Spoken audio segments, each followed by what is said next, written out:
So Barry, great to see you again, and we're here in rural France. What are you up to now? Well, I think we caught up last time in Las Vegas. I think I'm right to That's say. right, we did. We're in sunny Las Vegas. And right now we're here in Normandy, in a beautiful western sort of France. It's absolutely gorgeous here.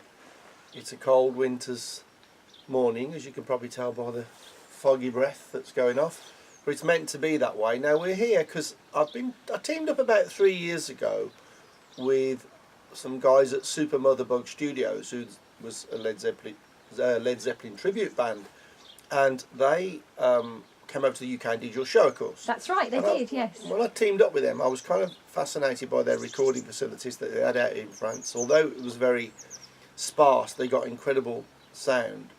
Now, over the past couple of years, obviously I've done a lot of global travelling, and they've been developing some ideas. So TomesPR, which is a brand I'm keen to expand around the world. You know, we've got facilities in America, Australia. Obviously, we've had the base here in France for a while. We're now moving into a village called La Paz, which is El Paso in Mexico, which is kind of a Texan vibe. So anybody that knows Texas knows it's an incredible, brilliant music city. So I'm hoping with the little El Paso name, we call it becomes Big El Paso. Yeah.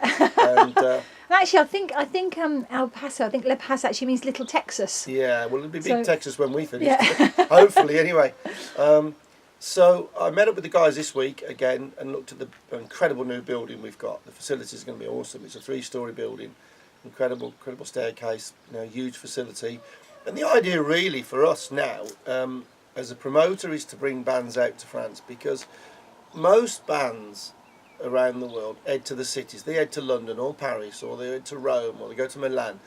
Well, that's great, but you tend to, I think, play to tourists there. I think in most of these cities you're playing to tourists that then scatter back around the world. They don't live in Paris or something. So a couple of 3 years ago we did quite a few gigs in France, across western France, around Le Mans, places like that, and Saint-Paul-le-Gaultier. And I quickly realised there's quite a little set of live gigs that pay money that really appreciate the bands, really appreciate you travelling from America or Spain or Germany or England. So we're keen to develop that as a tour, but also we're hoping to facilitate bands where they can come over to France, they can do 2 or 3 gigs, record maybe an EP or something in a week or 2 weeks, experience this gorgeous rural France that exists, beautifully. But then you're not that far from the cities. I think where we are in La Paz is about 10 kilometres to the nearest town. It's an hour to the sort of port. It's an hour to the sea. So there's a lot of things to do. It's not like, here I'm on a sprawling farm. It's incredible. We've got horses down here. We've got animals. We've got foxes wandering about. And it's terrific. But seriously, you can enjoy the relaxation of this, get a little bit of motivation. But most importantly, is get into a room and record really good stuff. And you can perform live gigs. If I was in a band and I was a musician, I'd want to record songs and do gigs.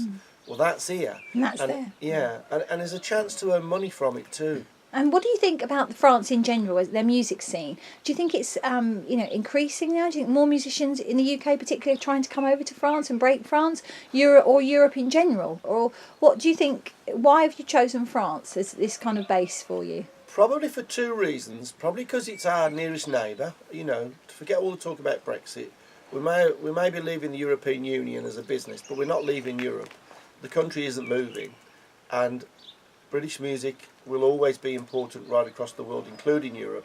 France is particularly complicated because they have some rules in place with their media where they don't allow more than sort of 5 or 10% of non-French music on the radio. So it's more of a challenge to get radio players and TVs here, where you go to Spain and Germany and all the other countries, they'll play English music on every station. There are a couple of sort of English stations here, but generally, NRJ is a brilliant station here in France, but also the media is kind of a challenge. There's a lot of media here. There's a different privacy laws, but certainly it's a challenge, but it's a country I've always loved. I've come to France maybe 200 or more times, probably more. But I've learned that the French love you if you learn to speak a little bit of French. Us English are a little bit arrogant. Wherever we go, we tend to speak English and want bacon and eggs. we need to, experience the culture a little bit, and hopefully the influence comes out. But also some incredible rock bands in France, incredible, and a lot of them do sing in English at the gigs. Yeah, I was just about to say, because the actual live scene here in France is really good, isn't it? You can. There's plenty of places where bands and solo artists can come and perform and get paid. And they like us, don't they? They like the bands to come across from the UK or other European countries as well. Is that going to be a plus for you? To be able to sell this to the bands.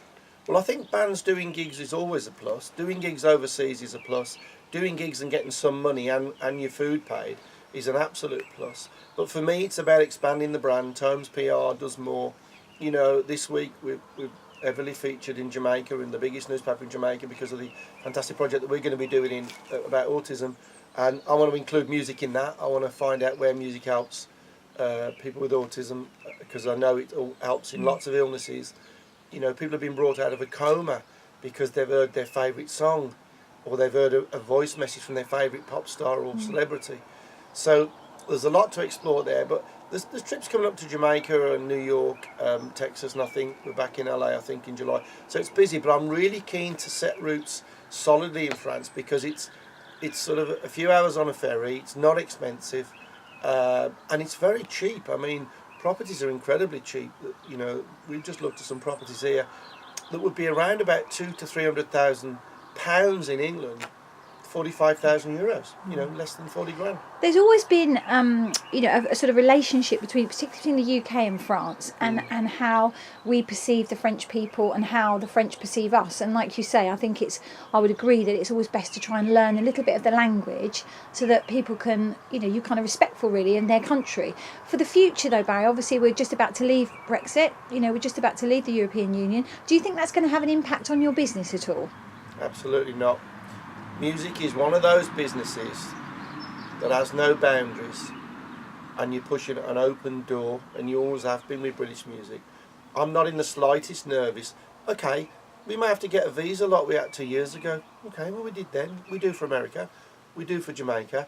So I'm not really worried about the political stuff. I'm always excited, and I've always been excited about the UK and us being explorers, and I think I'm carrying on that, tradition from centuries, where I explore. I go to all sorts of places. I mean, I've been to Japan, Russia, South Africa.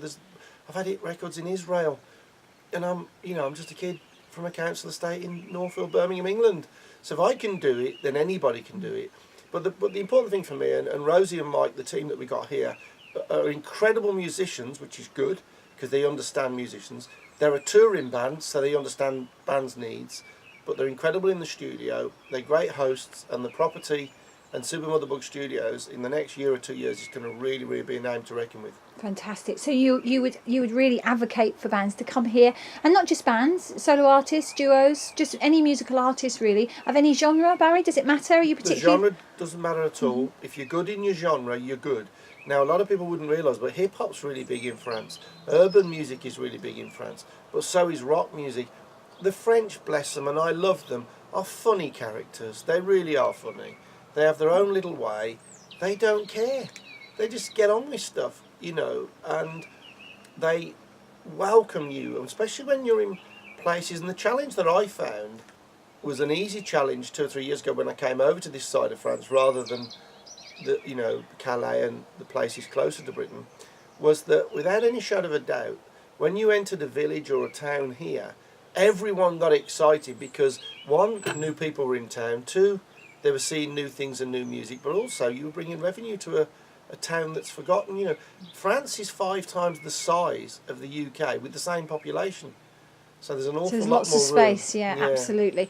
Well, Barry, it's been a pleasure to catch up with you. I don't know where I'm going to be seeing you next, because as you say, it was LA and then it was Las Vegas, and now we're here in rural France. But I wish you all the best and much success with your new venture. Even though you've been established here, it's just going to be kind of a new branding for you. And I wish you all the best with that. Thank you. Thank you. It's my 45th year in the industry this year, so we'll think of some new challenges. Fantastic. Maybe a band on the moon. Yay. Thanks ever so much, Barry. Thank you for joining me today.